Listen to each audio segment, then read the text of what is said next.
Remember to subscribe to our YouTube channel at NDN TV Nigeria. Click on the subscribe button and be the first to get notifications. The Ezearo of Arochukwu Kingdom, His Royal Majesty Eberechukwu has called on the heads of all villages and communities in the kingdom, known as Ndiezeogo, to join hands with him in galvanizing their people towards the building of a united and prosperous Arochukwu Kingdom.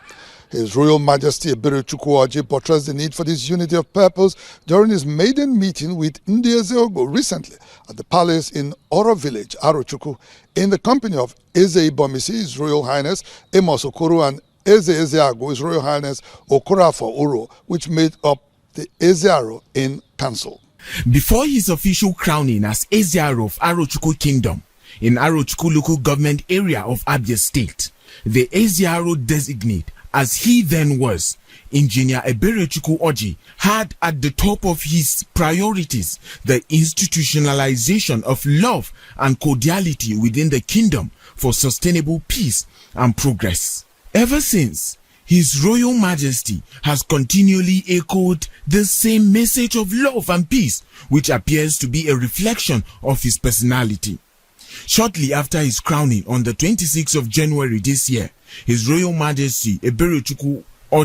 inaugurated a Peace and Reconciliation Committee to unite all aggrieved parties within the royal family and the kingdom at large for a smooth takeoff for his reign. His Royal Majesty Eberechukwu reiterated the necessity for unity of purpose during his inaugural meeting with Ndiezeogo at the palace in Oro Village, Arochukwu.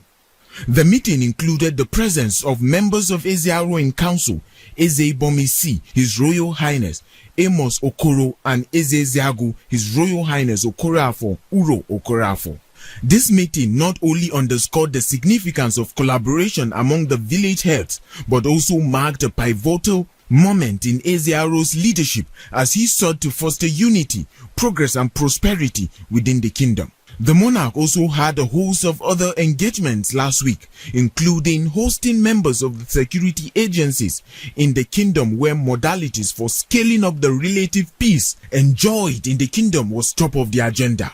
He also received a delegation from Abia State College of Education, Arochukwu, who were in the palace to congratulate him on his ascension to the revered throne of his forefathers. His subjects were not out of his schedule, as he hosted a virtual interface with Aro's sons and daughters worldwide, during which youth empowerment, critical and social infrastructure, as well as the need to harness the cultural tourism potentials of the kingdom were discussed, among other important issues. Meanwhile, the Ezearo,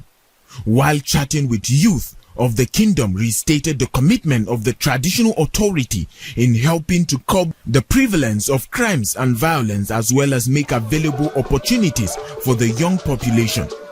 He encouraged them to join the recently established Man-O-War Command in the kingdom, which going forward, he says, will serve as a clearinghouse for opportunities and employment. Inside the Niger Delta,